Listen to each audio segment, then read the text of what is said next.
میرے گھر والے کہنے لگے کھانا چھوڑ دیں پہلے اس کی بات سن لے. میں نے کہا پتر کیا ہوا, کسی نے مارا ہے کسی استاد نے؟ کہنے لگے نہیں حضرت, گھر فون کیا تھا تو میری اماں اور ابا کی لڑائی ہو رہی ہے. بچہ کانپ رہا ہے, ٹانگیں کانپ رہی ہیں.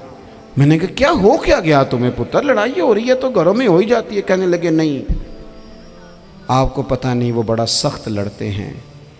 میرے والد جب میری والدہ کو مارنے کے لیے آگے بڑھتے ہیں تو ہم سارے چار پنجوں کے نیچے چھپ جاتے ہیں, ہمیں خوف آتا ہے, وہ منظر خطرناک ہوتا ہے. یہ کون تکلیف دے رہا ہے اپنے بچوں کو؟ یہاں بیٹھے ہمارے ہاں میلوں دور رہتے تھے اس کے گھر والے, تو وہ تکلیف میں تھا, تو گھر میں کیا کیفیت ہوگی؟ اگر حوصلہ ہو, صبر ہو, قناعت ہو, اللہ کے دیے ہوئے تھوڑے رزق پر ہمیں راضی رہنا آتا ہو, ہمارے گھروں میں سکون آئے, اطمینان آئے, ہم جو زندگی بڑی خوشی خوشی گزار سکتے ہیں. ہمارے مزاجوں کا لالچ, ہماری طبیعتوں کی بے راہ روی, ہماری جھوٹی انا کا بت, ان ساری چیزوں کو ختم کر دیتا ہے. اپنی زندگی کے اندر اگر ہم وہ کردار اپنے بچوں کو دیں جس کردار میں موبائل بھی ہو, جس میں گاڑی بھی ہو, جس میں پیسے بھی لا کے ابا دراز میں رکھتا ہو, لیکن والد کا گھر میں مصلی بھی موجود ہو, اس کی کوئی تسبیح بھی ہو, وہ یہ بھی کہتا ہو کہ خدا نے اپنے فضل سے آج 5,000 دیا ہے تو اس میں 1,000 غریبوں کا بھی ہے, اس میں تھوڑا سا میں نے اللہ کی رضا کے لیے بھی رکھا ہے. اگر کوئی مشکل آ جائے تو وہ باپ اور ماں کو صبر کرتا ہوا دیکھتے ہوں. اگر ایک باپ کر بات کرے تو دوسرا برداشت کرتا ہو. خدا را اپنی اولادوں کو اس اذیت کا شکار نہ کرو.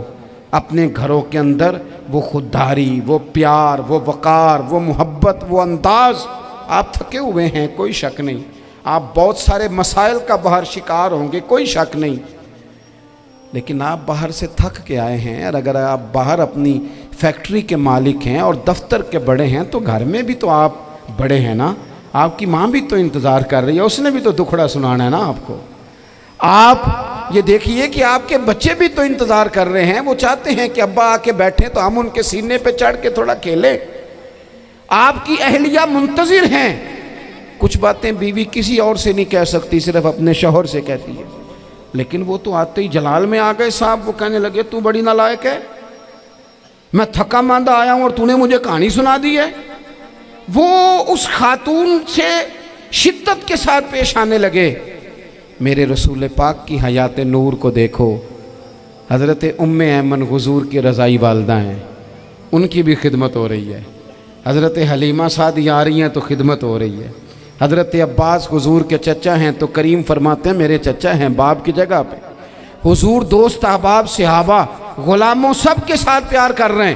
9 ازواج مطہرات ہیں گھر کے اندر, اور کیفیت یہ ہے کہ حضور صرف ان کی ضرورتوں کا ہی خیال نہیں کرتے, خواہشات کا ہی خیال نہیں کرتے, بلکہ میرے کریم کا طریقہ یہ ہے کہ کوئی بندہ آج بول کیا رہا ہے, وہ کہاں کھڑا ہے آج, اس کے جملے کس طرح کے ہیں, اس کا لہجہ کس طرح کا ہو گیا ہے اور اسے ٹھیک کیسے کرنا ہے. محبوب اس کا خیال فرماتے, توجہ کرتے. میں کہتا ہوں کہ ہم سب کو شوق آیا ہے آرام کرنے کا. میں صبح 11 بجے سے پہلے اپنے گھر سے نکل آیا تھا اور یہ وقت آ گیا ہے اور رات کو خدا جانے کس وقت گھر پہنچنا ہے. کئی دفعہ کیفیت یہ ہوتی ہے کہ گاڑی سے اترتے ہیں تو پھر دل کرتا ہے کہ کوئی اٹھا کے چلائے نہ کبھی. اس کے باوجود بہت سارے لوگ ناراض رہتے ہیں کہ ہم سے مل کے نہیں گئے, فوٹو نہیں کھنچوا کے گئے, فلانی جگہ چائے نہیں پی کے گئے. یہ تسلسل ہے. لیکن میں جتنا مرضی تھکا ماندہ گھر جاؤں گا نا, کبھی ایسا نہیں ہوا کہ میں گھر جاؤں تو بڑی ٹینشن میں جاؤں. میری گھر والی ایک دن مجھ سے کہنے لگی آپ نے کبھی نہیں کہا کہ میں تھکا ہوا آیا. بندہ تھک بھی تو جاتا ہی ہے نا, کبھی کہاں کرے نا. میں نے اسے کہا پتہ کیوں نہیں کہتا, اس لیے نہیں کہتا کہ میں نہیں چاہتا کہ میرے بچے یہ کہیں کہ ہم نے دین نہیں پڑھنا, ہمارا باپ تو بڑی مشکل میں ہے. ہم اپنے کام کے بارے میں اپنے گھر میں شکوے کرتے ہیں. آپ کسی بچے سے پوچھ لیں کون سا کام کرنا ہے, کہ اندر جڑا ابا جی کر دے رہے ہیں وہ نہیں کرنا. کیوں کہ ابا جی ہر روز تو کہتے ہیں میں بڑا الجھ گیا ہوں, یہ کام بڑا مشکل ہے.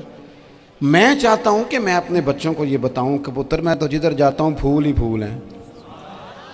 میں تو جدھر سے گزرتا ہوں محبت ہی محبت ہے، میں تو جدھر سے دیکھتا ہوں دعائیں ہی ملتی ہیں، تاکہ ان کا شوق پیدا ہو۔